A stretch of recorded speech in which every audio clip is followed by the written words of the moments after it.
Brad, I got a bit of an embarrassing admission I got to give you. Yeah. I apparently ripped off the British government, and I owe the entire United Kingdom an apology. So when I was in grad school in England, I was down at the University of Canterbury, and I was doing my master's degree focusing on World War II propaganda cartoons.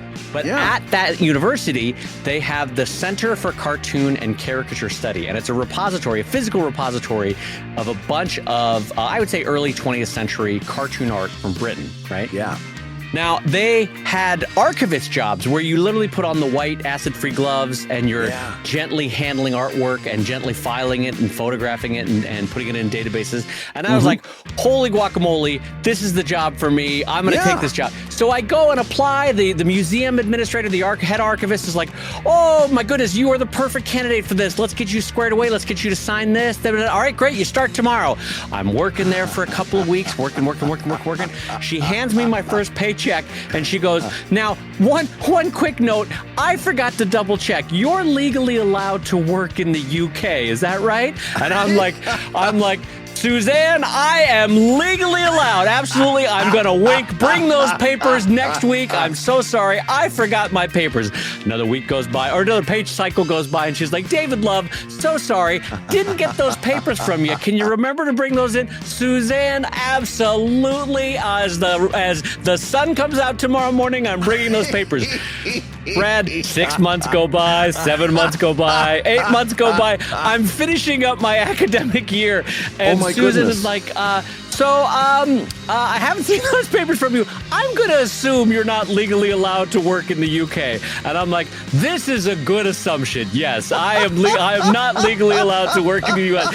And she goes, you realize we are a government-funded institution. And I go, I did not realize that. She goes, so the British government is paying you, an illegal worker, to work for the British government. And I said, this is a fantastic solution all around.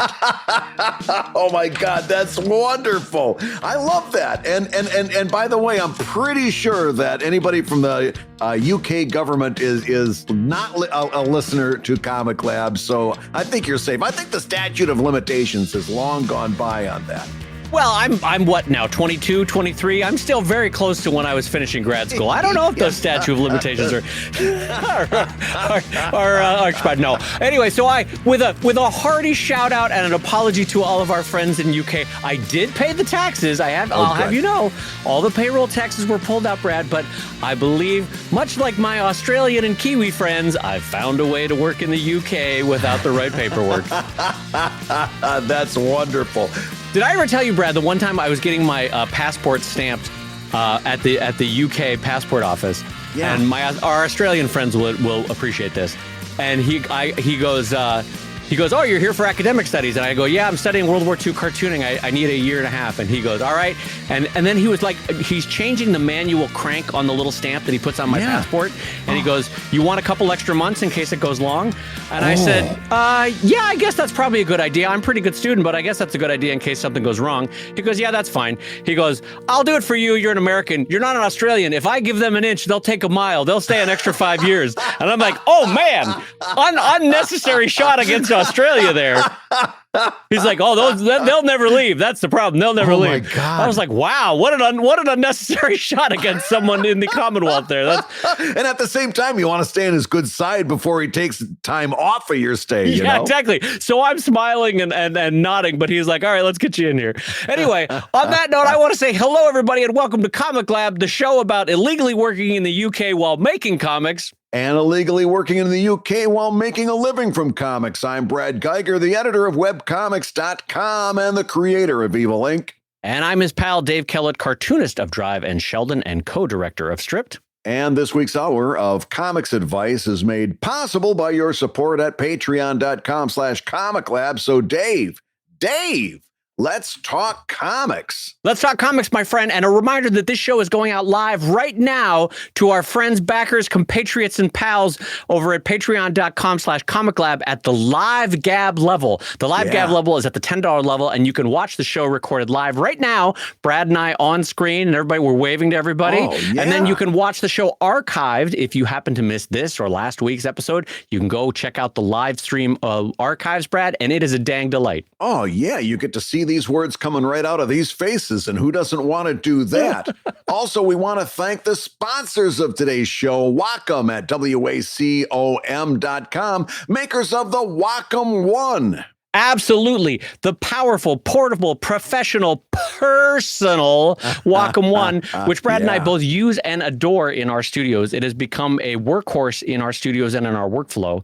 Brad, I got to tell you, it is a dang delight to have Wacom as our sponsorship, because there is literally like no better thing for two cartoonists who work digitally than to have something that you used and loved already for decades to say, hey, we'd love to sponsor the podcast. So we are super happy and proud and welcoming them to the show at wacom.com, wacom.com. All right, Dave. Well, let's get right to the questions this week. I've got a really interesting one that came in from Yana, and Yana says, hey, comics uncles. I like being a comics uncle. How do you approach personalizing or dedicating a book when signing one if someone asks? I feel really goofy. My default is to write, quote, hope you enjoy, comma, and then write their name, unquote, which is, I don't know, I guess it's fine. I really feel imposter syndrome and dorky about it. I just wish I could do better, Yana says. Thanks for 200 plus episodes of advice and laughs. So Dave Kellett, how do you sign a book? This is a great question. Yeah. So Yana, I understand what you're getting at in terms of not knowing what to say, because really partially what your question here is not so much the signature, but the sort of descriptor that goes with it. Yeah. And I will be honest that the relationship is imbalanced at the moment of signing. And here's what I mean.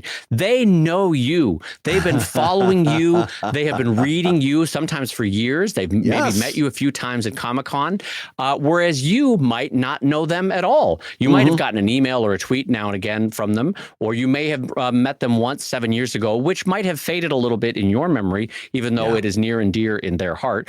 And nothing malevolent about that. Just, you meet hundreds, sometimes thousands of people at a Comic-Con, so sometimes certain faces or names escape you. But what I do is I reinforce the fact, as a somewhat optimistic, positive, cheery person, I will sign things like, hey, thanks for being awesome, Dave Kellett, or hey, thanks for being an awesome pal, Dave Kellett, or your pal, Dave Kellett. I have no problem exuding a little bit of cheesiness, goofiness, friendship, because frankly, there's no negative to that for me. I don't feel as that's a negative, if being either complimentary or exuding friendship to someone in what I write. Brad, what do you think? Oh, I've been on the receiving end of some of that cheesiness from Dave Kellett, and I enjoy it thoroughly.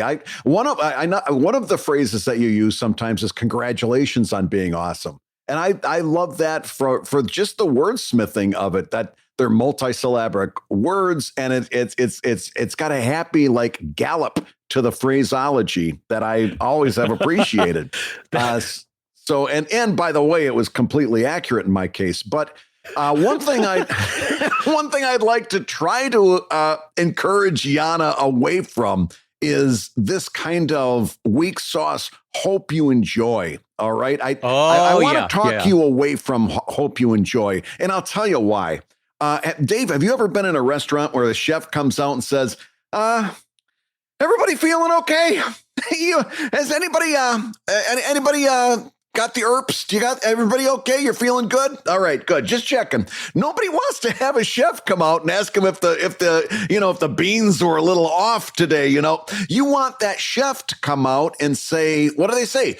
Bon appetit. Not I hope you like it, but bon appetit literally means you better be hungry because I made a whole bunch of really good food and you got to eat it. right? Now, Brad, I ain't no French speaker, but I believe bon appetit means small bone, Brad. I think you have that wrong. Bone is the bone, and then appetit means it's real small. So it's bon appetit. Yeah, that's what that. Petite is right there in there. Yeah, it's right there. No, yeah, but you're right. They come out with confidence and with flourish, a confident chef. Yes. It would be a little bit disconcerting, like, hey, I hope you like the meal, as they're like scratching their side. Hope you like the meal. We were out of half and half, so I had to use a 2%. Anyway, it's pretty close. I hope you like it. Yeah, I did my best, I guess. You know, we ran out of gas, and so we had to heat the rest of it on somebody's Ford Escort out there running the motor, and I just think we did the best we could. Hey, you know what? I want to say that, yes, I did graduate from culinary school, but every class has to have someone at the very end, and that was me. Anyway, hope you enjoy your meal. Everybody needs that one guy that makes the curve a little bit easier, and that was me. No, so I want to try and talk you away from that. I want to try to encourage you to say something at least upbeat or neutral. In other words, if you're not comfortable doing the Dave Kellett, congratulations on being awesome, at least do something neutral like best wishes. I always liked best wishes. That was always very nice. Yeah, and pleasant. I think that's totally appropriate. Best wishes. Thank you so much. Or if you're meeting the person at a comic convention, try this. It was so nice to meet you! Exclamation point. Point. Absolutely. That's super appropriate. Yeah.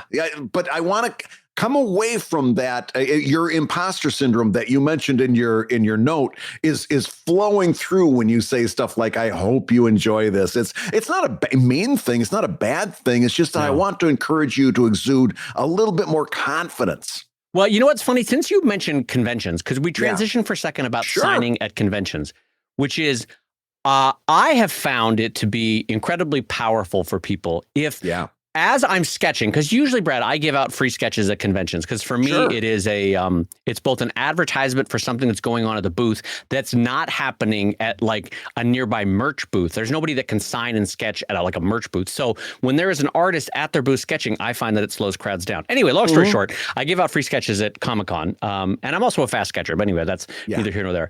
And I'm talking while I'm sketching, and if there is any snippet of the conversation that I can capture in what I sign, I throw it in there. Like, even if it's just, thanks for making me laugh, Dave Kellett. Like, how much more personable is that? You know, that's incredible. Thanks for making me laugh. Or, to a fellow pug owner, or, hey, to a fellow Californian, whatever it was in the conversation that they can then turn to their friend when they go home and say, oh, well, we talked about how we love pugs, or, oh, we talked about, my shared love of, Tolkien or whatever. Yeah. And so I work it into to what I sign. And I find that to be incredibly powerful. Absolutely. Anytime you can do that, it's nice.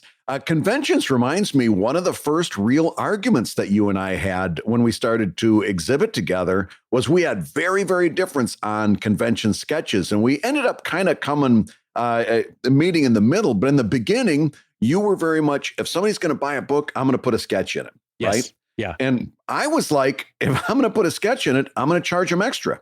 I'm not, because I was a much slower artist than you were too. So if I was doing a sketch, my head was down for maybe 10 to 20 minutes, and I was missing everything that was going out there. So I felt it necessary. And I remember you and I really went back and forth about whether you should charge for sketches. And finally, I remember you hit me at one point. That was unnecessary. That was listen. That face was right there, and I just. It's a very smackable face. Yeah, but seriously, we finally kind of met in the middle where we kind of, I saw the wisdom in what you were saying, and I came up with probably, I'd say 5 or 6 sketches, headshot sketches that I could do really quickly. I didn't have to languish over them. And then if you wanted something more, then you could pay for an artist edition, and I'd spend some time to do what I thought was a really nice illustration inside the book. But I would suggest that if you're doing this, you know where you fit on that scale too, because if you're like me, spending a lot of time with heads down, you've got to compensate for that time. It would be smart for you to do the same thing that Dave and I ended up doing, which was to come up with a bunch of sketches that we could do very quickly to personalize that book. Yes, absolutely. Well, to Brad's credit, I want to say that it's not that Brad is a slow drawer. what it is at the beginning, especially, you wanted to give them your best. If you're going to get a sketch from Brad Geiger, by God, you're going to get a good one. And so you were doing pencil work and then ink over the pencil work, and sometimes like chiaroscuro or cross hatching over the. And I was like, well, for me, who does? If anyone's ever seen my style of sketching on a live stream or something, I'm very thousands lines to build one line, if that makes sense. You know, like 10,000 sketchy lines to make one bigger line. Anyway, so what that means is when I have to, I can also sketch very quickly at a convention and have it be 70%, 80% of what I would expect to be a good sketch. And one thing that I think is instructive that I learned a long time ago, asking for sketches from my heroes, what they would think of as a terrible sketch, I cherished. You know, because it came from them. Yeah, I was going to say, I got a sketch from Burke Brethren. It's arguably a terrible opus. It means a tremendous deal for me because I love Burke Brethren. You know, it's a terrible opus, though. But and I know he dashed it off because I was talking with him. But it's to me, it's great. And so, like even Sergio Aragonis one time did a sketch for my wife and I of us. And at the end of it, he looked at it and he goes, "Oh, this is terrible." And then I was like, "Sergio, are you kidding me? This is amazing." But what I'm getting at in terms of talking about the quality of sketches is, it's not worth being a perfectionist at a convention. It's worth being a perfectionist at home at your desk. At a convention, good enough is good enough. And not only that, but what you're selling is partially the experience. Because remember, what you and I do is magic to a lot of people. Yes, so just perfect point. Yes. Yeah. Just the idea of watching that illustrations take shape. That's why a lot of these live streams and stuff are so popular, because people really do love watching that illustration come to life in front of their very eyes. We do it all the time, so we don't think of it. But if you've got somebody sitting there watching it, that's part of what they're getting out of the experience is that moment. Well, I know that Yana was specifically asking about the sort of tagline to go along with the signature, but this is actually generating a lot of thoughts in my mind about other things we should talk about. So I'm going to blow this topic out into a bigger topic. One thing I will say, and I learned this from Danielle Corsetto, is all of us get sore drawing hands by the end of a convention, especially if it's San Diego Comic-Con. I come home with like a claw hand. I honestly, I look like the Grim Reaper, like, welcome to the House of Kellett, you know, that kind of thing.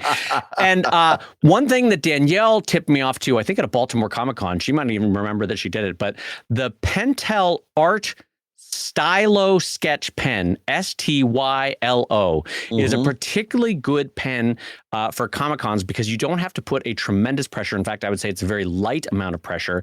It puts out a great line. It's a great amount of ink. It's very quality looking, and yet it's very easy on your hands. So I would recommend that for signing at conventions. And I would say that even though I don't charge for sketches at a convention, I will say, and I would strongly recommend, when it comes time for a Kickstarter, your signature has a value and your sketch has a value. Yes. Even if it is to upsell at the same price or to you know, a buy-in for like day one, buy on the first day and get a sketch, that is a value. So don't undersell that. You know, use it as a tool to either generate money or to generate additional sales. In fact, when I do sometimes Christmas sales, I will say any book bought in this 2-day period gets a free signature, which I don't normally do because then I have to go in, unwrap the book, sign it, wrap it back up again, that kind of thing. So there is value there. Don't you think in for Kickstarters especially? Very much so. And that brings us, by the way, to the subject of book plates. Do you do book plates? Oh my God, Brad. For books. If anyone, you should have seen the look on his face. It was a sheer euphoria swept over my podcasting partner. What is it about book plates? It's like a man in a desert. And you go, have you heard of ice water? Would you like one? Would you like an ice water? No, I got to tell you. So book plates, and I don't even know who originally turned me on to book plates. I think it might have been David Willis, but book plates are amazing for what they let you do in workflow and in the quality of signatures and in just the sheer time wastage of signing books. So for anyone that's not familiar, a book plate is a small, usually they're 2 by 3 inch, 3 by 3 inch, 3 by 4 inch plates, i.e. a piece of printed paper that you put inside of a book. Modern book plates tend to have pre-glued backs, so you sort of peel and stick if you're the reader. Adhesive. Yeah, that's the word I'm looking for. Adhesive. Yeah. Pre-glued. Good job, Dave's brain. You're like my mom when those new stamps came out and you didn't have to lick them anymore. It had the adhesive. She called them pre-licked stamps. I love your mom. That's great.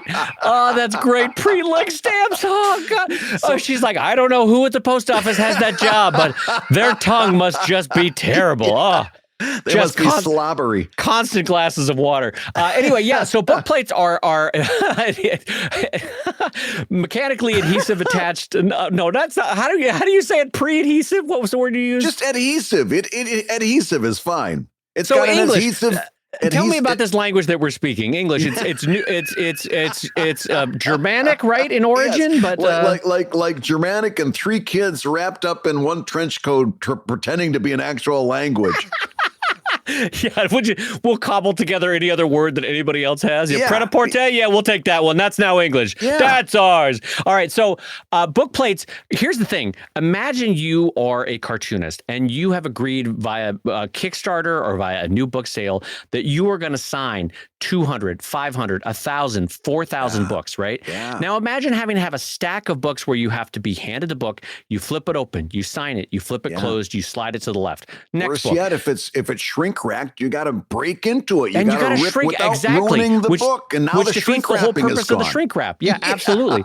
And then to unbox each one, like let's say a box has a standard of 20 or 30 books in it, you have to exacto the box open, take out the stack, put the box back in when it's done signed.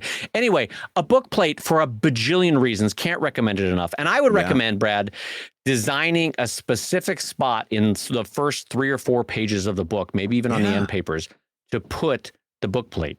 I love that idea so much because then that book is technically unfinished. It's got a blank spot in it. It's empty. It's unfinished until you get a sketch for it. And then if you do comic conventions, that person's got a reason to bring their book up to get the book completed. It's really a psychologically brilliant move to leave that blank page in there. Oh yeah, and I usually design either a little diamond pattern or a square pattern, and in tiny font, like 5 or 6 point font, I will say this spot reserved for a signed book plate from Dave Kellett, which will ensure the book is 58% more awesome, something like that. Yeah. You know, something to make it cute and adorable. And then worst case scenario, they come to a convention. You can also sketch in that space. It's certainly, if they don't want the book plate, you can sketch in that space. So, although I got to say, there is a tiny maddening part of me that people will get a book at a Kickstarter. They'll get the book plate. They will put the book plate in the book. And then they will come to my booth, and the book plate is not at all where I intended it to go. And I'm like, what have I done wrong that you put this on the copyright page? Why did you put it over the title page of the book? Why did you put it there? Crooked at that too. Oh God, yeah, the OCD gets triggered, and you're like, oh. Oh well, listen, I'm going to tell you now. Don't do what I did because experiencing exactly what Dave said. For a long time, I was insisting on putting the book plate in the book for the buyer. And so I would spend an hour and a half, 2 hours on a really nice artist illustration, open up the book out of the shrink wrap, open that book up, tear the backing off the adhesive, and try to very carefully and very straightly put it on the page. And 1 out of every 7 or 8, I would get like a ripple, or a bubble, or it would be crooked, or it would rip, and I would ruin the entire artist illustration. I couldn't send it to the person like that. I charge a lot for artist illustrations. I could not send it. Now I've got to redo it, and I've got a book I can't sell, and I'm sitting there madder than a wet hen because I did this to myself. So I don't do what I did. Just send them that. It's okay to send them the book plate separately, and then they can put it in. Just like a Lego where they give you the stickers separately. That's all part of the fun. You can tell them. Just do it yourself. Part of the fun. Yeah, because otherwise you're going to be like Brad Geiger with a stack of what he thinks is unsellable books next to his table, just like, 40 books I've wasted. Yeah. Yeah, and I mean, some of them, sometimes if you've ever tried to put a sticker, you know exactly what I mean with the ripple. It ruins the whole thing. It does. So yeah, you can put that book plate. Now you can buy book plates, like printed book plates with your name and all that stuff on them. I got to be honest with you. I use straight up internet shipping labels, but I buy a brand called Mako, Maco, because they're acid free. And that's one thing you do want to keep in mind when you're doing something like that, whether it's a signature, a sketch, or an artist edition, is that you want to use good products so that it doesn't fade over time. So I try to use an acid-free paper. I try to use archival inks like Pigma Microns, because you don't want to use a Sharpie that's going to turn yellow and disappear over the years. That's a great point. And you know what? Jumping back to your image of your unusable, unsellable books by your desk, I want to make this strong recommendation both to Yana and to anyone else that's signing a book for someone.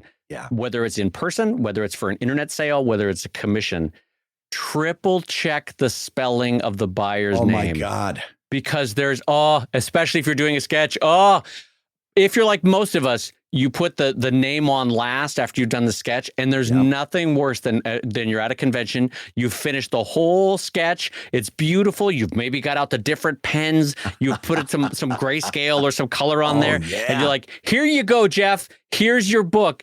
And he goes, nope, it's Geoff. And you go, were your parents sadists? Why did they spell it Geoff? Geoff. And now you've got a book that Jeff doesn't want. And if you want to sell it, you've got to go around the show floor saying, excuse me, is your name Jeff? With a J? Fuck you. Is your name Jeff? Is he with a G? Yeah, 2 F's? Not forget about it. You know, you've got to find a Jeff that spells it that way, or you've got another unsellable book to put in my pile with the rippled with artist the bubbles editions. Now, let me talk one brief second. Yana, you're getting the $40 answer to the 5-cent question. So here we go. I want to talk about bugs versus signatures versus book signatures versus check signatures, paycheck signatures. Yeah. So let me talk about this. So I, many years ago, probably 15 years ago, transitioned into my comics to going from having my full signature, which in my younger days was Dave Kellett. And then I shrunk it down to Kellett, realizing that my last name was enough. And then I went from Kellett to a bug, which is kind of like almost a kind of a stylized version of what the Japanese do with those stamps. I'm forgetting the name of the stamps at the moment, but sort of red ink that implied ownership of art that they would put on there, you know? And so mine is a square with a stylized K in the square. And I find the bug is great because it, for one simple reason, it takes up less real estate.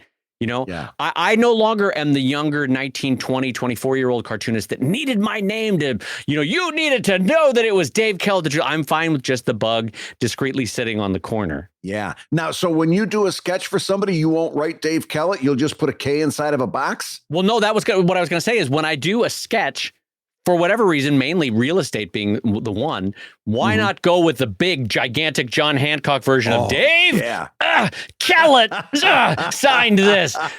By the way, speaking of John Hancock, one of the greatest things ever was the Declaration of Independence when they were like, I'm adding more loops to my signature. I rode 200 miles from Delaware to get here. God damn it, I'm adding more loops to my signature. Absolutely. Yeah. I mean, let's all there is to go home on the farm and bale hay. I'm going to take as much time with this signature as I can.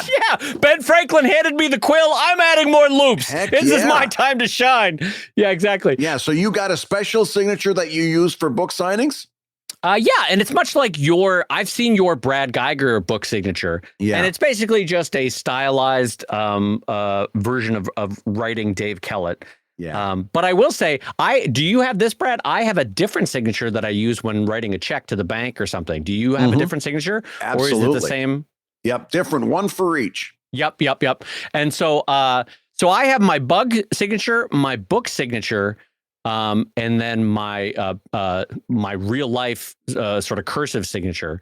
and never the twain shall meet. But I find that to be a particularly helpful way to do it. And then really, I think the only other thing to mention about signatures is have fun with it. This is your time to shine in terms of having a unique little presence on a page. It's okay, because I've seen some signatures, and I won't call anybody out, but it's like Joe Smith, and Joe is written in like sans serif hand Helvetica, and you're like, that's your signature? Wow, you must be tremendous in the bedroom. Look at that personality come out.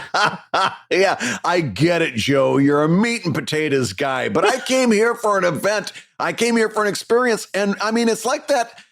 You used to say a long time ago, you told me the story about somebody coming in to meet the king.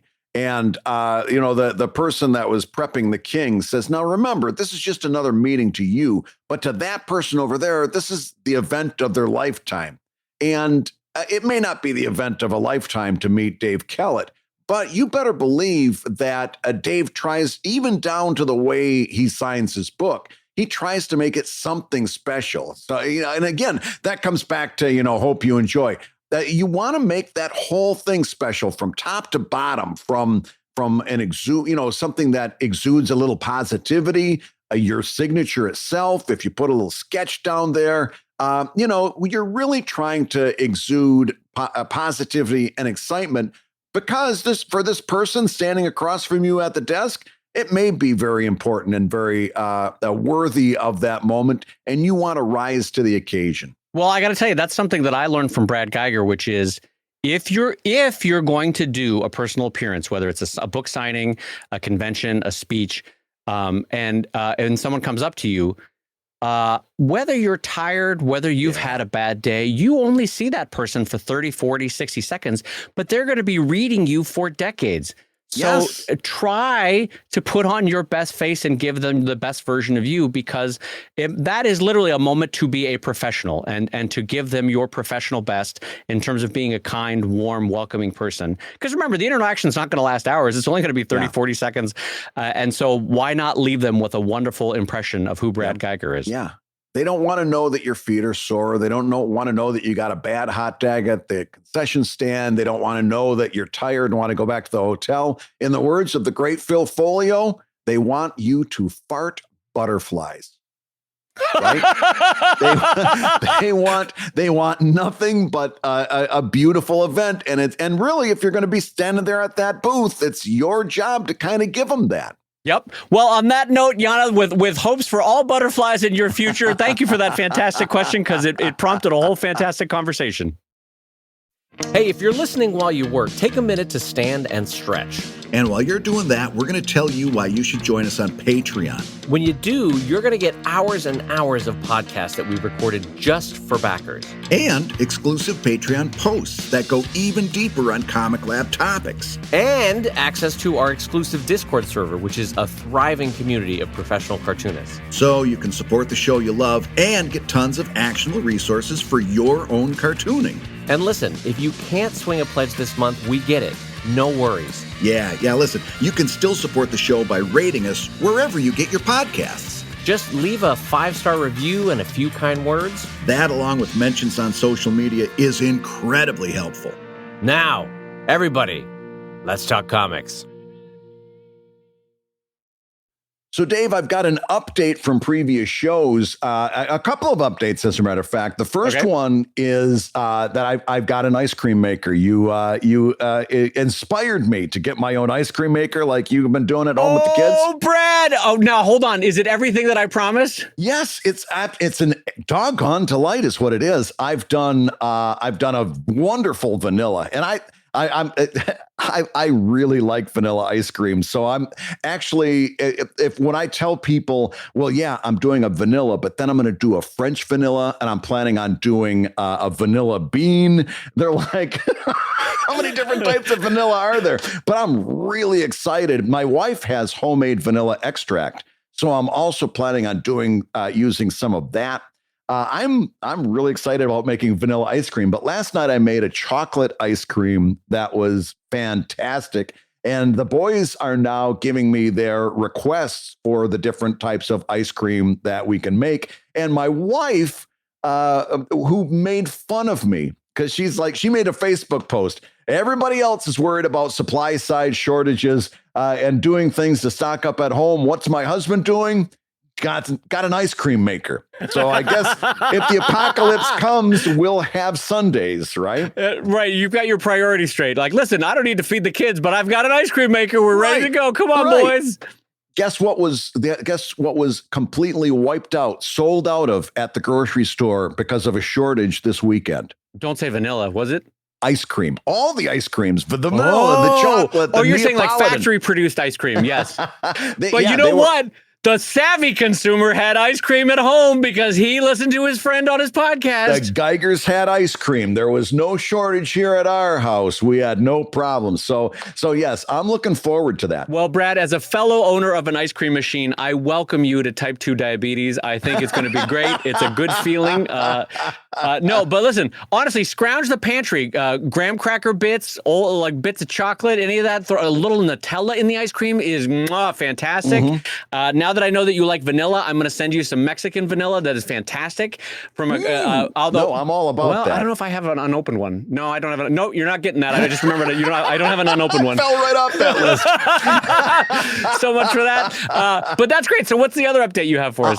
Crowd Count 2021 is still going on. I have so far not been able to get any of the crows really interested in the bottle claps and the quarters that I've left out. So bottle claps? The bottle claps. Don't you have bottle claps?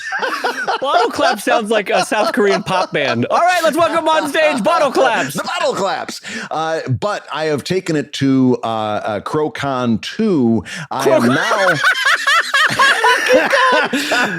I've gone to the next level. I am now making little figures out of tinfoil. Like, I think, what is the crow's friends? What does the crow see on an everyday throughout their lives?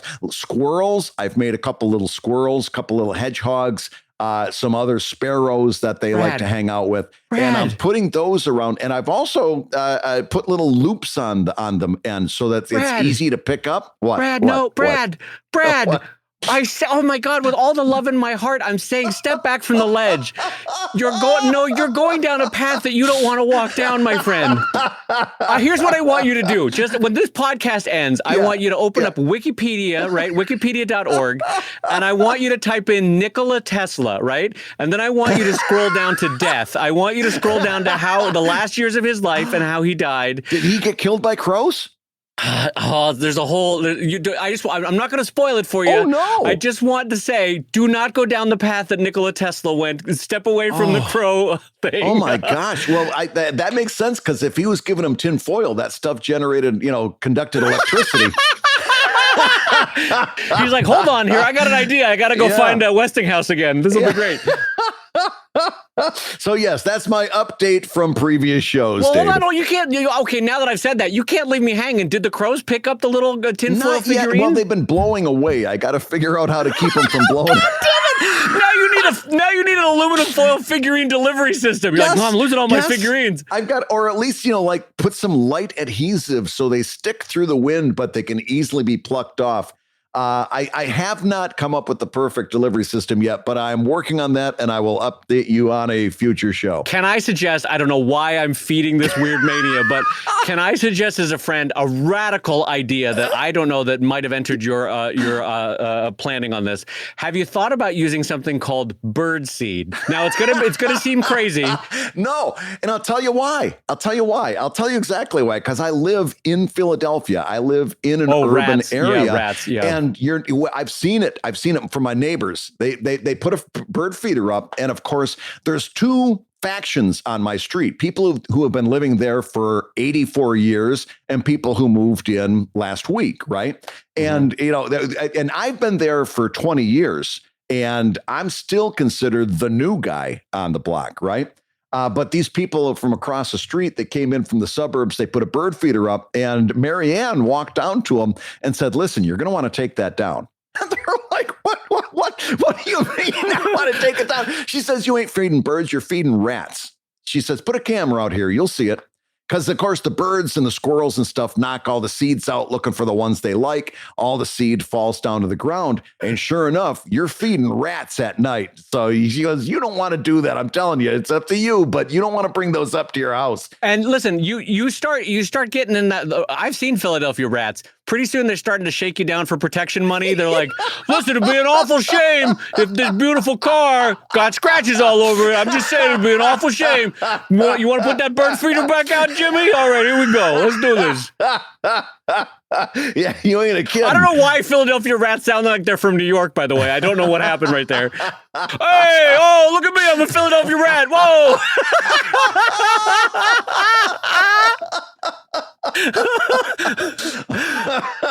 So here's the thing, though. I don't want to go on too long about this, but the fundamental arc that I'm hearing about this crow interaction is you are doing a lot of human effort to make a crow friend. And so far, you have not made a single crow friend, is what I'm hearing. They haven't lifted a damn finger to come to you. In other words, my crow friendship has been basically an exact parallel of the rest of my life. I've been putting a lot of work into it, getting very little results.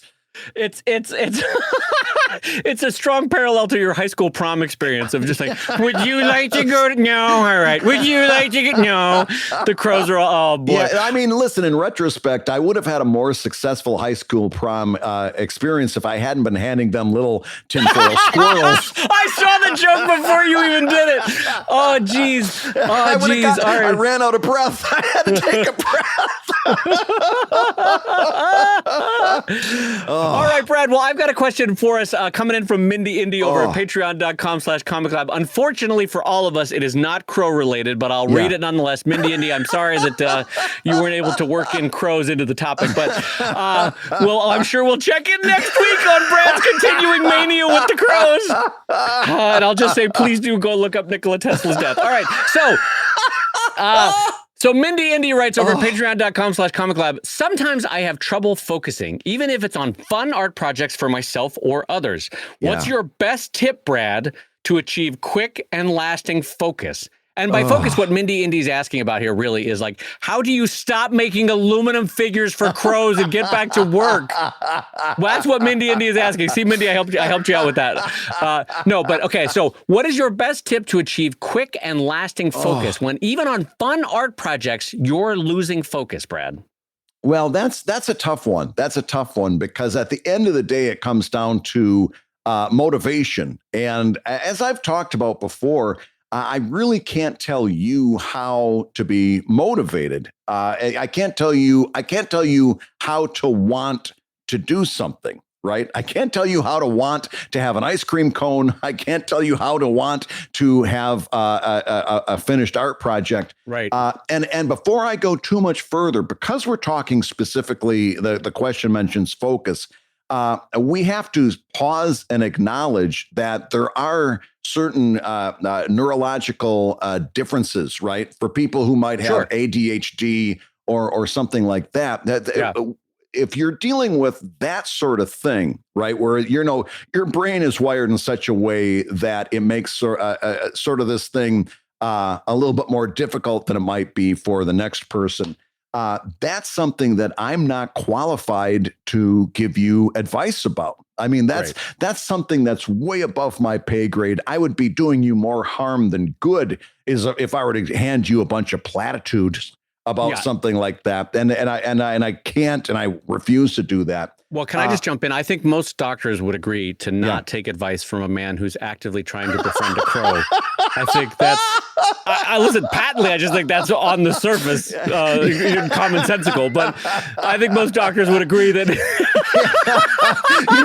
you know how Crest always told you that 9 out of 10 dentists agree to use Crest? When they put this up in front of the medical board, 10 out of 10 doctors 10 out of 10. It's an overwhelming vote. Yeah, exactly. Yes. Yeah, there was no question. No, but I think Brad is right in saying that. I'm just going to focus in on this. Is that that obviously, if it's something like ADHD or any sort of neurological situation where your own brain is fighting you, then obviously the right path is to find professional help from that, not Brad and I. But in the sense of even this podcast in terms of offering artist to artist motivation, I think we both hesitate because what we can do on this show is offer up our the best version of the show is the practical advice that we can offer. Like, look, we've been doing professionally for 20 odd years.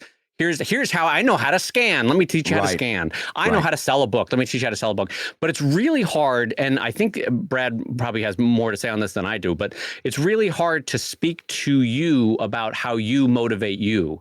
And unfortunately, that way lies a lot of snake oil salesmen too. Well, yeah, I mean that's you hit the nail on the head in that I've thought of this before. I think I said it to my wife one time. I said, "Do you know how much money we could make if we actually pretended we knew how to motivate other people?" Yeah. Right. But number one, Dave and I both can point to a large body of work. We can say we've sustained our motivation. We've done this. We've done that. And Dave and I can talk really well. You know, all you've got to do. We can talk good. not for nothing. If you've ever listened to, and I'm not even talking comics podcasts, but at any random podcast you listen to, you realize that being able to speak well is a rare thing. I've noped out of 90% of the podcasts I've ever tried to listen to in the first 30 seconds because these folks just cannot speak interesting. So Dave and I can talk well. And I said, we could, if we wanted to, we could sell people calendars and little stickers to put in those calendars and special pens to write in those calendars, all of which folders and processes. And we could send out, updates and here's what you should be doing now. We could put schedules out and systems and, put out special stuff that says what you should be working on a Wednesday at 9:00. We could, and all of it would be complete bullshit. But we could make thousands and thousands of dollars if we pretended we knew how to motivate you. Here's the problem with that. Number one, neither one of us is quite that dishonest. As a matter of fact, as you know, I work on a not safe for work comic as part of the many things that I do. I would rather, and by the way, I think that there's a lot of valid art to be made there. But I realize that a lot of people look at that and they say, oh, well, he's doing adult content. He must be doing something that's wrong. I'll tell you this. I would rather do all adult content. I would rather, instead of that being a portion, I'd rather do everything adult content and thrive and love every minute of it and put a lot of positive stuff into the world rather than sit here and pretend I know how to motivate you. Yeah. I think it's a more honest living doing adult content than selling motivation, because at the end of the day, you have to motivate you. And I'm going to say this next part, it's going to sting, but it's the absolute truth. And I want you to know I feel for you. And I've got your best intentions at heart. If you sit down to something and you don't want to finish it, that means at the end of the day, you really don't want to do that thing. And you should stop torturing yourself and find something else to do. Right. Yeah. I'm really, if you really are sitting down there and you're like, I really don't want to do this. You know what? Listen to yourself, because all the time that you're spend torturing yourself, trying to do something that you really don't want to do, you should be finding that thing that you don't have to force yourself to do and do that thing. Right. And if like in this case, the question was, it's a fun project, but they go to sit down to it and the motivation's not there. Yeah. That, all I can say as a friend is that's something that needs to be examined by you, about you, for you, is why when a fun project is not motivating you, maybe the project is not really fun. Maybe the project's not really for you. Maybe you're telling yourself that it's fun, but it's not fun. Maybe it is fun, but something's not quite clicking right in your life. And that's something that needs to be examined in terms of how you set up your time for creativity or your time for working. This is an unfair comparison, but I will say all I ever wanted to be from the third grade on was a cartoonist. I always wanted to be a cartoonist. And in my 20s, when my wife and I would talk about this all the time, our friends would be going out to drinks or going out to parties or going out to this, and because Los Angeles, you want to live a 20-year-old life. Yeah. But we would be at home working because she wanted to be in TV and I wanted to be in comics. And we would give up video games, we would give up TV, we would give up stuff. Yeah. So that we could do this thing that we had. We had this drive. And I genuinely don't know how to teach that or to tell you how to better tap into that on your own. It's hard. All I can tell you is that when you find something that you're really passionate about, you know it and you find the time to do it, you find a way to do it. And maybe there is some truth that Brad is saying, that if you're sitting down and the passion's not there, maybe it's something to be set aside until the passion is back up again. That's okay too. Maybe it's time worth examining the project or worth examining you or your heart around the project. Go ahead, Brad.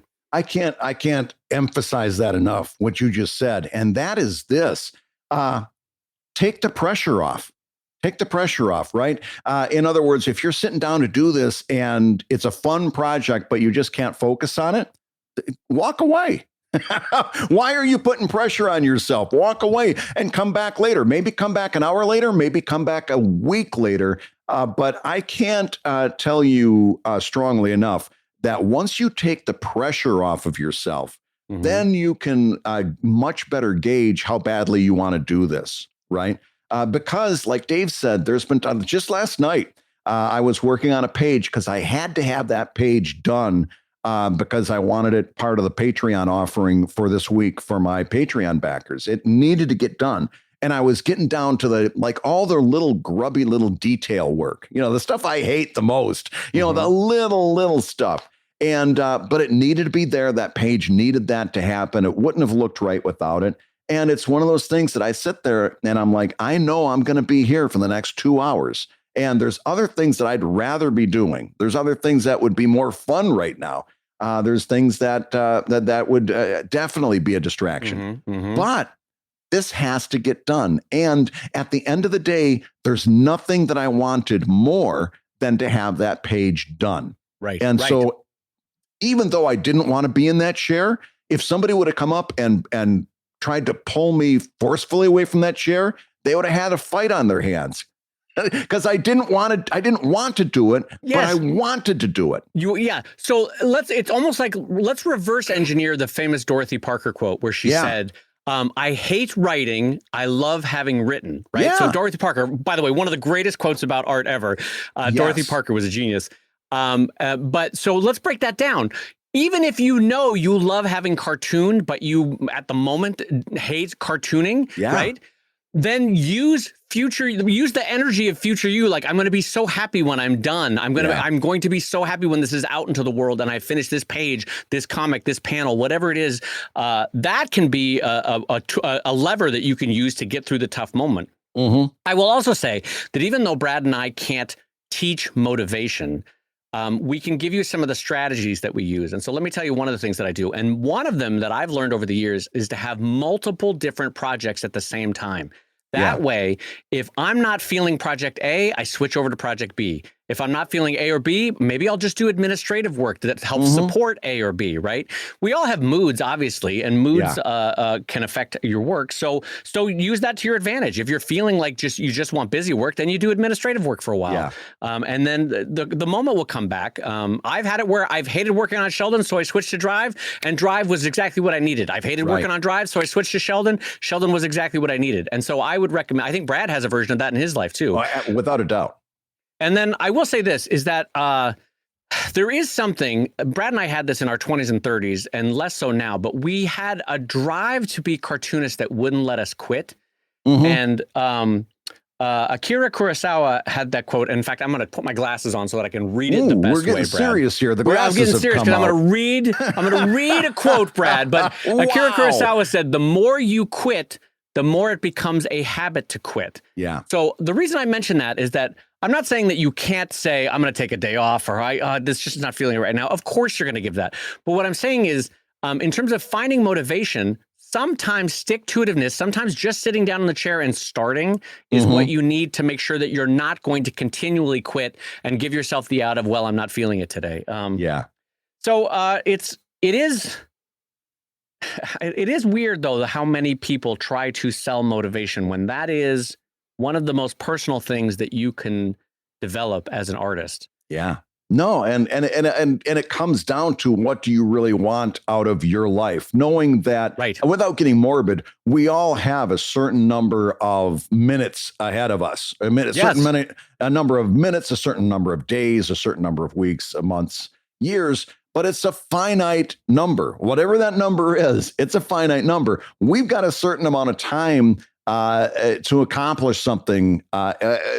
You can't get very far in life, in my opinion, without giving a little bit of thought to, what do I want to have accomplished by the time I reach that last minute?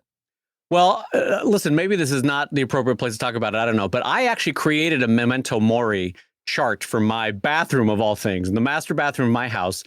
This is going to Really? Yeah, facing the toilet in the master bathroom is a memento mori, and it's a chart that charts out the average human life in weeks, right? So every year has 52 weeks. So I have 52 columns of dots, and then about 100 rows of dots, right? Yeah. And what it does is it charts out, each dot is sort of circled, like this circle is when I graduated college. This is when I graduated grad school, right? Yeah. This is my first book. This is my first film. This is when I started the podcast with Brad. This is the average retirement age for an American. This is the average age of death for an American male. Yeah. And I have that charted out because, holy shit, does that move you to get to work when you see how much time you have left? Yeah. Yeah. It would, when I take a look at how much time I've got left, I guess I would be pretty moved too. I'd be glad I was sitting on the toilet. Oh my God. Now, when you sit down on the toilet, you're looking at how much time before you die. Yeah. When I sit down on the toilet, we've got a sign that says, if you sprinkle when you tinkle, please be sweet and wipe the seat. Have you ever thought of something like that? Maybe something that's a little bit less morbid than you're going to die in a few weeks. I have no problem talking about this, especially in the time of a pandemic. Yeah. It's not the worst thing in the world to remember that you're mortal and that you only have a fixed amount of time on this earth, And no, that's the truth. Listen, I've said this before, but if I dropped dead today, I would have lived a happy life. I did as much as I could with the time that I had, and I'm proud of that. And I don't want to. The memento mori in my bathroom is to remind me that I only have a fixed amount of time. Right. I probably on average lifespan in an American male, I only have about 30 years left. Well, I want to do at least 20 more years of cartooning, and that means I got to get a lot of shit done in that 20 years. So right. No, I mean, I made fun, but I actually agree with that 110%. Maybe a different place from the bathroom, but I guess the good thing about the bathroom is you're going to see it at least once a day. Yes, is the answer. Yes. Yeah. You close that door and you're immediately faced by memento mori. And so I like the word memento mori. It's just fun to say. But I think of it like two words, memento and mori, like it's somebody's nickname. Here comes Memento Mori. Hey, how you look doing, at Memento Mori? Mori. That's my guy. How you doing, Memento? Memento Mori in Latin means, I think, memory of death or thoughts of death or I don't remember. My Latin is always terrible. But anyway. As a matter of fact, if you just saw Muppets Haunted Mansion, there's a Memento Mori scene in Muppets Haunted Mansion. So it's like the first, and that's the first time I ever heard it. So it's like I'm hearing it twice in a row now this month. Yes. And listen, I know for a fact that I am more comfortable using death as a motivation than other people are. I know that's not a happy topic, that for some people it actually triggers depression or it triggers inaction when they think about death or they think about existential problems like that. For whatever reason, for me, it triggers me to action. So what I'm saying is, in part, this is an answer to Mindy Indy, is that you've got to find what motivates you, what makes you work harder, what makes you get back to the drawing table. For some people, it's a reward system. If I do this, then I can do that. For some people, it's a Pomodoro system, that Italian system where you set a 15-minute timer, and I'm just going to work for 15 minutes. And then if I do that, then I get a 15-minute break to play video games for 15 minutes, right? Yeah. And so some people use a Pomodoro system. But you just got to find what works for you.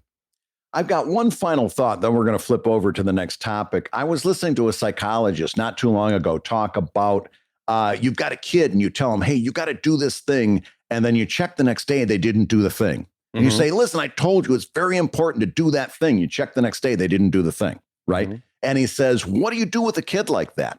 Right. What do you do with somebody who keeps not doing the thing that you tell them to do? He says, you've got two choices. You could scream extra loud and tell that kid it's very, very important you do that thing.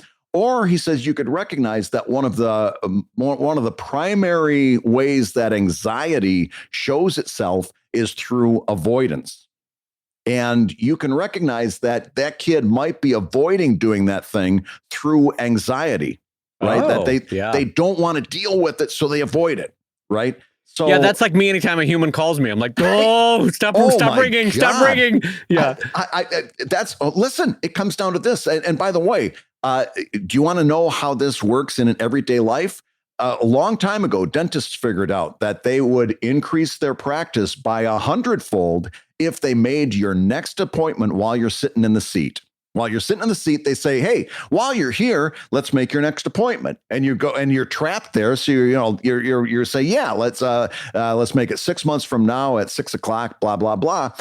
If they were to let you out of that office and rely upon you to call again to make a new appointment, that anxiety avoidance structure would take place and you'd never come back. So they make the appointment while you're sitting there in that seat. If you think about it, too, they're also making the appointment at the point of lowest anxiety about going to the dentist. Yes, you know what I mean? Because you've gotten through this. You're already there. You got this far. You're probably through the worst of the appointment, you know? Yeah. And so at any moment after you leave that chair, the anxiety is starting to ramp back up again. So why make the appointment then? So I guess my point with all of that is perhaps your avoidance is rooted in anxiety. Maybe. Yes. Again. Maybe, yeah. Do I know anything about psychology? No. I watch this guy talk. He talks to crows, for God's sakes. I'll ask them what they think about anxiety. But seriously, maybe, because I feel bad if somebody writes us a question we don't offer them something. Well, we've offered a few solutions, but yes, keep going. Yeah, true. But my final thought, maybe this is causing anxiety. And if you look at the anxiety, you can see why you're avoiding it. Well, and I will offer one other suggestion that I have tried with middling to passing success at some points in my career, which is what I would do is a version of Brad's dentist chair metaphor is when I finished a cartoon, and let's say I had the script for the next page, I would draw the first panel, but I would leave it unfinished. And here's why I would do that. Like I said, it didn't, for whatever reason, for my personality, it didn't work. But the idea behind it was I would then be able to jump right in, right? Like if all I had to do the next day, if I wanted to be a cartoonist, all I had to do was pick up a pen because it's already scripted. The first panel is already laid out. All I got to do is start drawing panels 2, 3, 4, 5. And it sort of was like an easier jump in point. You know what I mean, Brad? Because it's already started. It's kind of a trick that novelists use. They would write a sentence, but they wouldn't finish the sentence. It would end halfway. And that way the next day, if they want to be starting, if they want to be a writer, all they have to do is finish that first sentence, you know? Right. And then you're off to, and you already started off. And now instead of trying to start, you're just continuing. But also, Mindy, Andy, remember to be kind to yourself for whatever moment that you are in. Brad and I have been in that moment where we have lost the motivation too. It's not like we're over 20 years. We all remember Brad getting writer's block a few months ago. That is a form of losing motivation in a way. It's Brad losing confidence in his ability, even though he had the ideas probably. Right. It was a motivation issue and a confidence issue to not let it manifest into writing. So we have all been there. And so be kind to yourself through the process. Absolutely. So Dave, while we've got a little bit of time, I'm going to bring up a topic that I know is right in your wheelhouse. And actually, we've had a couple of questions, and it's the reason I wanted to get this one out there, because when I see multiple questions, I know we got something. Here's the first one. Hi, Brad and Dave. For a side project, I came up with a character who is a real jerk. Often he is abusing other characters verbally or physically and hurls insults at the reader. As a creator, how would you handle dark humor or insult humor in today's social media environment? That's question number 2. And you'll see how these two dovetail. This next one comes in. How do you figure out what's too far for your audience? My jokes are usually pretty tame, but lately I've been tiptoeing into edgier material. So far, the reception has been enthusiastic, which encourages me, but as much fun as I'm having, I often post edgier comics peeking out from between my fingers, worried about the backlash over a joke in poor taste. How do you find the line when writing your comics? And have you ever crossed the line? On a side note, Brad, was it a big leap of faith when you added not safe for work? Thanks, love the show. And that comes in from Joe Tato Chips. So 2 questions, same topic. Insult humor, offensive humor. And we threw in dark humor, which I consider to be something a little bit different. But near the end, we can talk about dark humor. But mainly we're talking about jokes that get into the area of being offensive. How do you deal with that, Dave Kellett?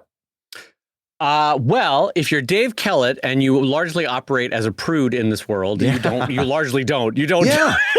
But I will say, listen, I'm not such a prude that I don't understand why it exists or why it should exist. They obviously have a purpose.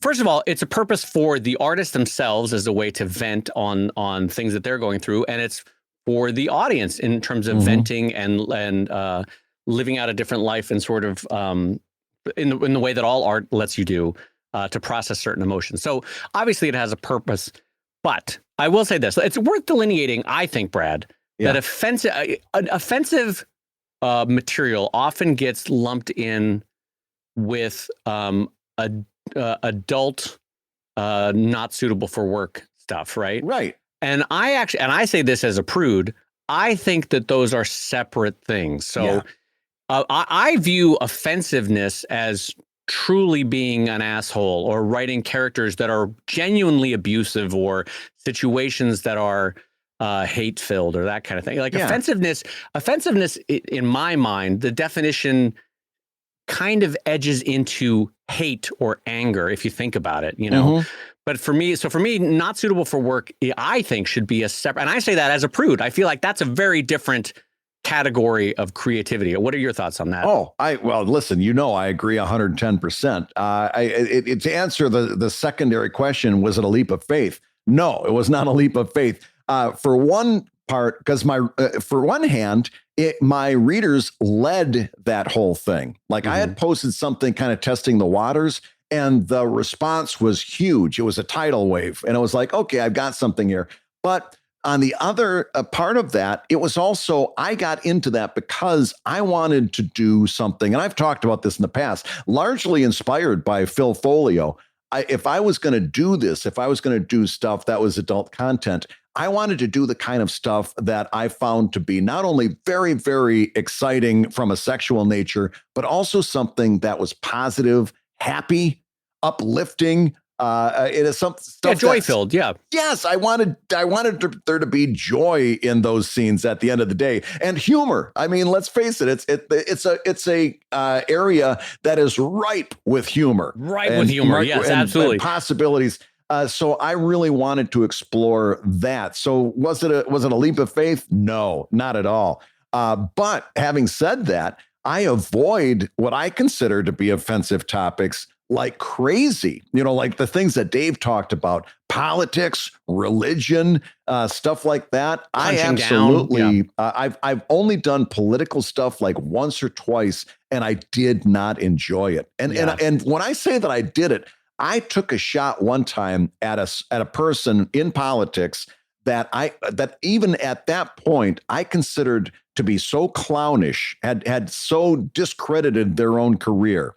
And this person, I don't think ever made it very high. Well, no, they made it fairly high, but like, I'm not talking about any former presidents. But this person had so clownishly discredited their career that I thought it was like one of those things. Okay, we disagree on a lot of things, but we can all agree on this. This person's a clown, right?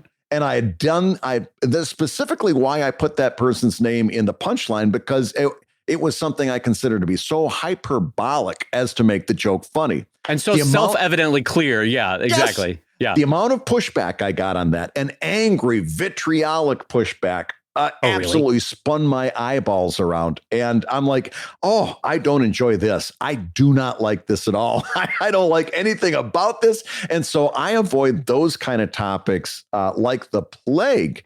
But that you can. There's still we haven't even scratched the surface of offensive humor. What kind of guidance can we give this person or these people on finding the line, crossing the line? Well, let me step back and I'll give you my personal philosophy for art. And it's not a universal, it's very subjective but I think it's helpful to the conversation, which is this.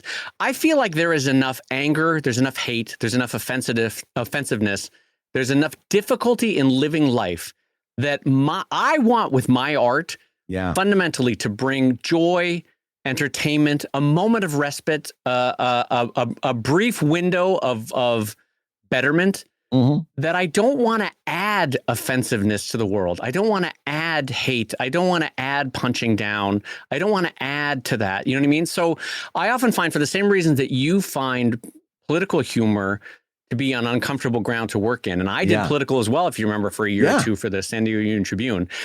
And to me, it just, I want the net value of my career, my cartooning, to better the world. And many times I often find that offensive humor doesn't better the world. It's a release valve, which it granted has a purpose, but for me doesn't improve the situation. It's often bile or venting, which is not necessary. It's a step in healing. It's the first step, but it doesn't actually heal a problem. You know what I mean? That kind of thing. So that's my broad strokes picture of art. Brad, how about you? Well, so one thing, a concept that recently started getting talked about a lot in humor is avoiding the situation in which you are punching down. In other words, if you are doing a joke and it's taking on somebody who or a group of people who are marginalized in some way, or the type of a group of people that often are targets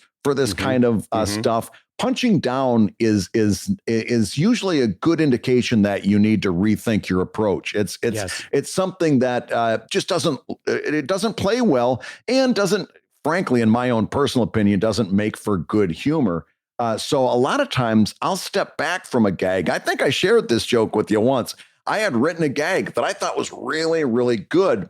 I've never created the cartoon because even incidentally, it kind of takes a shot. It was basically the joke played off of personal pronouns, my preferred pronouns. Right, and it had nothing to do with making fun of somebody who used preferred pronouns. And in fact, I'm a big fan of them. I make sure in my class, I make sure I know everyone's pronouns, and I write them down and I kind of review them on index cards before the class starts, because I think it's important. But it was a silly little joke. It was about somebody who was, I think, a narcissist. And I think that person's phrase was, "My preferred pronouns are me and mine." Right. So right. Yeah. Cute little joke. Doesn't really, it doesn't even punch down, but it makes an oblique shot. Yes, I see what you mean. That's just it. It takes an oblique shot at the idea of preferred pronouns. Right. It devalues that would be important to someone, right? That's my point. That's not the Brad Geiger that you want to put out into the world. Yeah, exactly. Yeah. And even though I think that was a punchline that had a certain amount of humor charge to it, I don't think I ever want to do that cartoon, because it does take that oblique punching down. And let's face it, at the end of the day, I'm smart enough. I can think of other punchlines. I don't need to use that one. Right. Yeah, I mean, the quote, who originated it escapes me, but the idea that art should comfort the afflicted and make uncomfortable the comfortable. That's a long-standing thing in art, and so the idea that you would add to the discomfort or add to the maligning of someone who the world is already taking shots at is the exact opposite of what you want to be doing with your cartooning or with your art or as a person. So anyway. A lot of offensive comics are like, look, I don't know. It feels like bro energy a lot of times, and it's just not for me. It's not what I want to be putting out. But it exists for other people, and it has validity. But it's go ahead. You were going to say, Brad. Well, I'm okay. sorry. I was going to build off of that. In other words, in terms of being non-judgmental, it exists. It is. I know. I was very choice. judgy about it. Yeah, exactly. Sorry. I mean, listen, it is a choice. At the end of the day, it's a choice that you have to live with. And both of the people who are writing, what you see in between the lines is, I really don't want to deal with the inherent pushback on doing offensive material. If that's your personality, then you should try to not do offensive material. Now, if you're the kind of person that loves to hear people yelling in anger when you put something into the world, then that's the choice that you make too. But if at the end of the day, if you are the kind of person that doesn't like that kind of confrontation, doesn't like that interplay, then I think it's pretty easy to take a look at your work and say, hey, is this punching down? Is this funny for all the wrong reasons? If so, do I really want to put it out in the world? Now, I guarantee, even with all that, you're going to cross the line accidentally. Right. You're going to do something, and it's going to be pointed out to you that it's offensive for some reason, and maybe you agree, maybe you disagree. But you're going to find out, hey, this is something that, let's say you did it and you didn't realize it and you crossed the line. Well, listen, at that point, there are ways of coming back from that too. You can say, hey, you know what? It was pointed out at me that this was offensive, and I get it. And I'm not going to make that mistake again. There are worse things than making a mistake. You can come back. You can offer an honest apology for something if you actually did cross that line. Mm-hmm. The act of finding a line involves sometimes stepping over it. And I think if you do that with an honest and genuine approach to learning new things, I don't think there's too many people that'll hold that against you. Yeah, it's funny how what a 180 this is from what I produce, such that I don't even know that I have good advice on how to come up to the line of offensiveness without crossing it, because it's just this is a territory that I don't often travel in. Yeah, but like I'm the personality that I get the wrong order from a restaurant and I go, no, this is fine. That's how inoffensive I am. I'm like, I should be eating. Yeah, I'm going to eat the crab salad even though I hate crab or whatever it is. It's like, oh no, that's fine. I'm fine. And so the idea of that being said, though, sometimes you have to write a character who is themselves evil or offensive or insulting, or, the story itself requires someone malevolent. And I think it is worth keeping in mind is the net gain of what I'm about to write. Yeah. I know this sounds cheesy, but does it make the world better, or does it make a net number of people unhappy? And if the answer is you're going to make a person who the world is already taking shots at unhappy, then maybe that is not a joke that's worth doing, Well, and listen, it's in terms of storytelling, there are ways of working an insulting character into a story, and there is ways of handling an insulting character, right? Okay, I actually would love to hear you say this. Keep going. Well, it all comes down to what happens to that character, right? If you've got a character that says something insulting, and then that's the punchline, then that can very easily venture into an area that becomes problematic. All right, it's not. I see, because you're giving it pride of place. Yeah, But if you have a character that's insulting and then gets their comeuppance at the end, right? If they say something insulting and then somebody at the end of the strip or at the end of the story, they get what's coming to them. They get retribution, even if it's a gentle rebuke, or, if something happens that they end up, they start up on the upside of the teeter-totter, they end up at the downside of the teeter-totter. If they get handed their comeuppance, then that's kind of a creative way that you can say, here's this person that's being unkind, untoward, who's being offensive, and look at what happens to them. You can actually use that to create a situation in which this person is the bad thing that happens to them at the end is justified. It's like this, Dave. I'm gonna talk about this by talking about the opposite. In fact, I was just talking to this with my storytelling class. A lot of times you can tell a character is about to die because the storyteller starts by reminding you what a good person they are. Okay? Yeah, exactly. This character has 3 kids. Well, they're going. Yeah.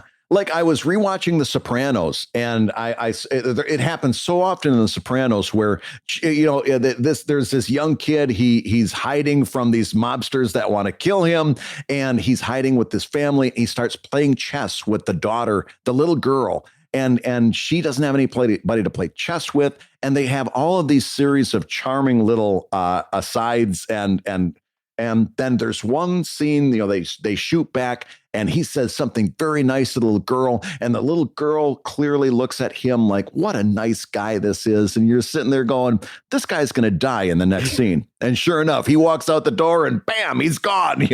When you start to see people, storytellers remind you how nice, in Game of Thrones, the Khaleesi had an older male figure. And at one point he's telling him about how he used to be a servant for her father, who was a king. And he told her this beautiful story about how they'd go out and get drunk and sing for the peasants and collect money and then donate the money to somebody, and it's this beautiful, what a wonderful guy this is, out singing and getting drunk with the king. And you're sitting there watching it going, yeah, he's dead. He is going to die.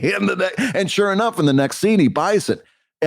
Use that psychology in reverse. In other words, you can show us a person who is doing something wrong, and then use that as a reason to say, by the way, also terrible things are going to happen to them. This is what happens to them, and use it as a way to psychologically give that final scene meaning. Because here they are. Now you're kind of happy that they're gone because they were offensive. Right. And I think the one bit of advice to jump off of what Brad's saying there, which I think is a great point in terms of in TV writing, they always call that treacle, like when they give a sweet moment, a moment of like unnecessary humanity. When that appears in a drama or a dark show, you are 100% right. That person is always about to they're going to get hit by a car, a dragon's going to eat them, a sword fall is going to hit them in the chest or something. Yeah, you can see that coming. But I think Brad is also making a point that the offensive, if you're going to be using offensiveness or in insults, or a character that themselves is dark or walks a path that we would describe as offensive, then if you're going to do it, it's not worth doing it just to do it. Do it within the structure of the story. Do it so that it has meaning, as all things should be in your storytelling. And so that it fits into a wider world of either the message you're trying to convey, or the sense of justice that the story might contain, or the sense of evolving that character might eventually go through. So you have to start at a dark place so that you get to a light place, or maybe they're having a fall. I don't know. But what I'm getting at, though, is that it's not just offensiveness for offensiveness sake. It's offensiveness as part of the storytelling. Offensiveness is part of the plot laying out. And I think that, to Brad's point, that can be a really effective way to using it. Yes. Absolutely. Well, listen, I've got one more offensive thing to say, Dave. I find it very offensive that we've reached the end of the show once again. We don't get to talk comics for another week, but the good news is that we'll be back next week, and so will you. And you'll hear me say this: you've been listening to Comic Show, the show about making comics and making a living from comics. And we're also going to call it ComicLab at some point. So your hosts have been my friend Brad Geiger, the editor. You called it Comic Show. You've been listening to Comic Show, the show about comics and the show about comics. I'm Brad Geiger. I've recently had a stroke. Your hosts have been my friend Brad Geiger, the editor of webcomics.com, the creator of Evil Inc. at evil-comic.com, and the maker of fine aluminum human figurines to give to local crows. And like Carmine Lupertazzi, I'm smelling burnt toast, but I do have just enough time to say that my friend is Dave Kellett, the co-director of the comics documentary Stripped and the cartoonist of Sheldon at sheldoncomics.com and Drive at drivecomic.com. And the Comic Lab theme song is used with permission from Andy Creighton at theworldrecord.net. And of course, we want to thank our big sponsor for this week, Reynolds Wrap, maker of fine aluminum that you can use in your human figurines. This episode was edited by Matt Woodard of Woodsong Productions over at www.woodsong.media. If you love Comic Lab, you can rate and review the show on Apple Podcasts, and you may hear your review featured on a future episode. And Comic Lab is made possible by your support on patreon.com/Comic Lab. So we'll go ahead and say that twice.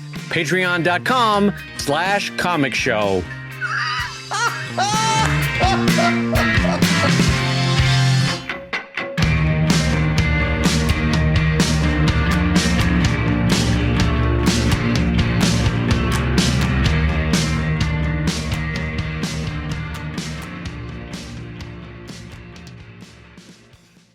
comic show. Good God, you called it comic show. Oh my God! You've been listening to Comics Featurette, starring Brad Geiger and Dave Kellett. Hello, everyone, and welcome back to this week's Comics Program, the program where we talk about comics on a program. Did we consider comic show as one of the potential titles? We had a whole page full of titles. We didn't even consider it. Comic show is not bad, though. It's not bad. Not bad. Would have been easier to remember. Comic show.